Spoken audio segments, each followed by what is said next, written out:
Sota Daf Kaf Aleph.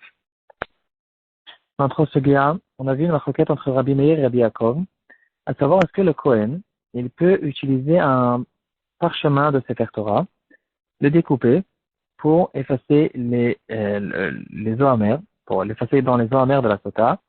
Donc, en fait, il essaie d'économiser, ou bien il n'a pas de possibilité d'écrire les psukim qu'on doit écrire pour les effacer plus tard dans les eaux. Il est intéressé d'utiliser un Sefer Torah qui est déjà existant, de les découper les psukim qu'on a besoin et d'effacer ces psukim qui appartiennent à un Sefer Torah, de les effacer dans les eaux pour les utiliser pour la Sota. Et là, la question qui se pose, est-ce qu'on peut le faire ou on ne peut pas le faire? Il y a là-dessus une marquette entre Rabbi Meir et Rabbi Yaakov en fait, c'est dans Dafka Famud Bet. À ce sujet-là, un sujet qui ressemble, un sujet qui arrive souvent, en fait, dans notre génération, dans les quelques dernières dizaines d'années, il y a plein de goïms qui arrivent en Eretz Israël, à notre grande déception, qui essayent de se mélanger dans le plat d'Israël. Et de temps en temps, il y a des questions qui sont arrivées. Ils sont intéressés d'acheter toutes sortes de tefillin, de sifrei Torah, de toutes sortes de choses de sofrout. Et on se pose la question, est-ce qu'on peut vendre à un goy une mezouza, s'il est intéressé d'acheter une mezouza, des tefillin, etc. Est-ce qu'on a le droit ou on n'a pas le droit de le faire? Dernièrement, il y a eu même un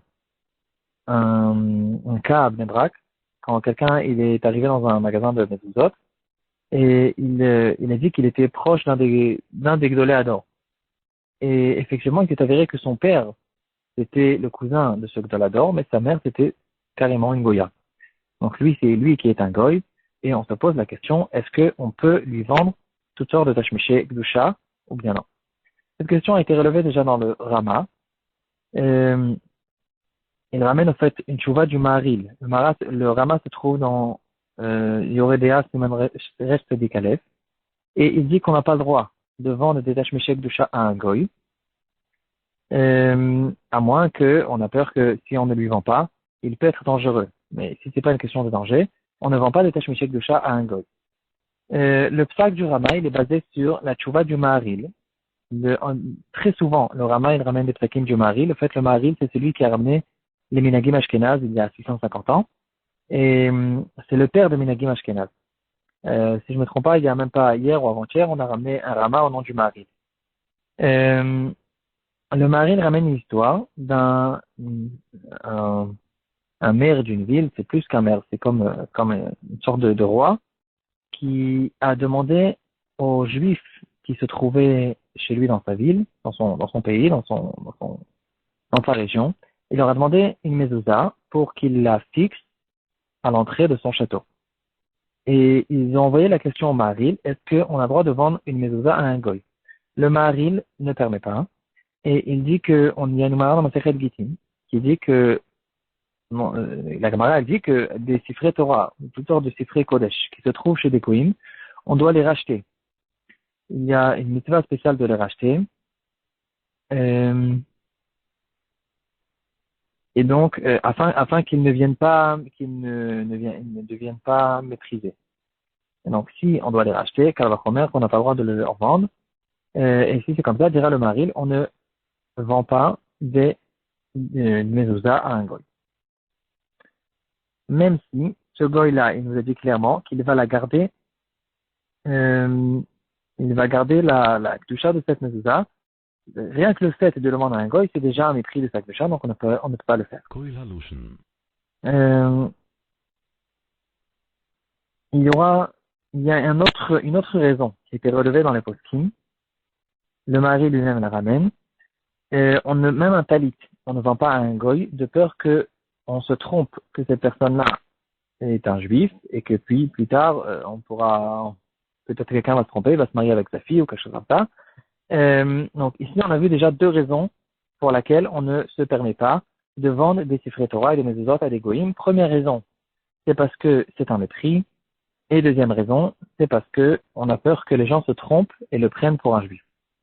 Le Nettiv, là on arrive à une génération beaucoup plus tard, il vivait il y a à peu près 100 ans, il nous donne une autre raison et il dit que, en fait c'est une raison qui ressemble à la première raison. Il dit que de vendre des tashmishi kedusha à des goïms, ça l'a fait descendre de sa kedusha parce que cette mezouza, elle était désignée à être fixée dans une maison d'un juif, et donc elle était désignée à servir à une mitzvah, et maintenant qu'on va la donner à un goy qui n'a pas cette mitzvah, cette mezouza ne sera pas, ne remplira pas le but pour laquelle elle a été faite, et donc ici il y a un mépris dans la mezouza. Donc en fait dans la première raison on a vu surtout le fait que ça se trouve chez un goy, c'est un mépris. Ici on voit un grand chidouche à mes yeux, c'est que une mitzvah, on peut avoir deux tefilines devant nous, une paire de tefilines qui sont utilisées et une paire de tefilines qui ne sont pas utilisées, alors les tefilines utilisées, elles ont une doucha supérieure aux tefilines qui ne sont pas utilisées. Donc rien que le fait qu'on utilise ce tashmish kedusha, on l'utilise pour une mitzvah, ça grandit la kedusha de cet objet. Et donc ici, quand on va prendre une mezouza et on la met dans un endroit où elle ne va pas être désignée, elle ne va pas être faire une mitzvah, alors ici il y a un mépris par la mitzvah. Donc c'est encore une raison pour laquelle on ne va pas donner des sifrei Torah et des mezuzot à des goyim. Le native, sur ce native se base le Sdechemed. Sdechemed, il vivait, si je me trompe pas, il vivait à Hebron, à la fin de sa vie au moins.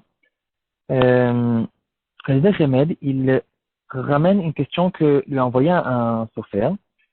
Une communauté de Karaïm ou Shomronim, c'est la même chose. C'est des gens qui croient que dans la Torah chez Bichtav et ne croient pas en la Torah chez BLP. À l'époque, ils étaient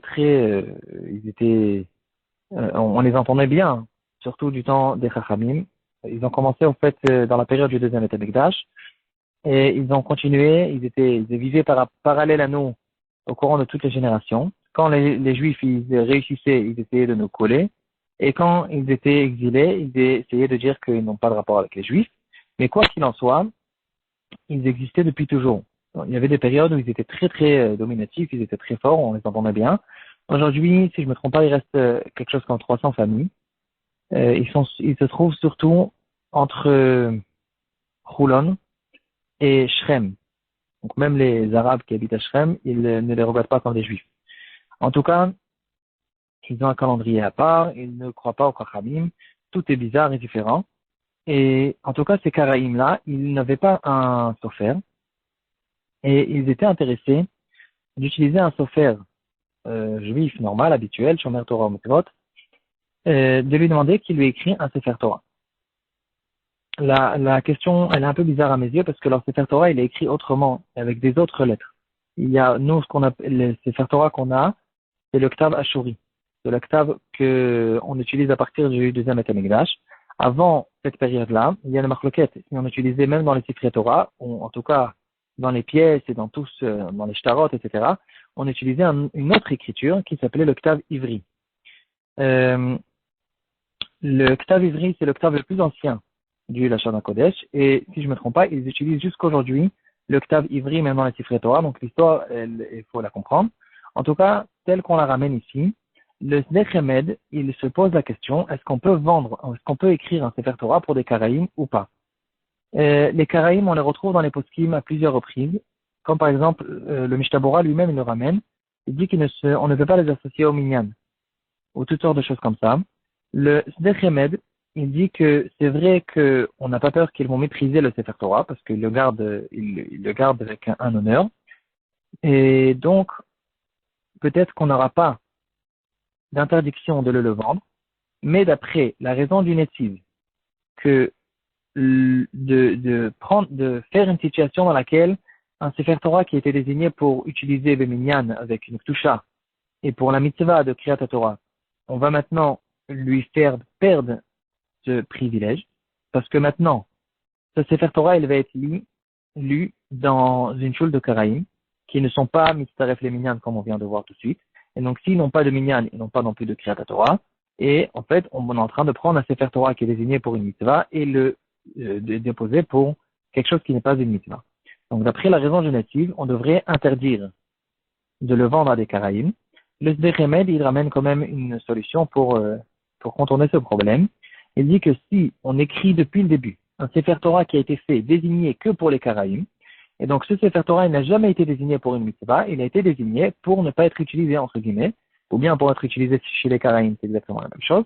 Et donc ici il n'y a pas de mépris dans le Sefer Torah, parce qu'on n'est pas en train de faire descendre de son but.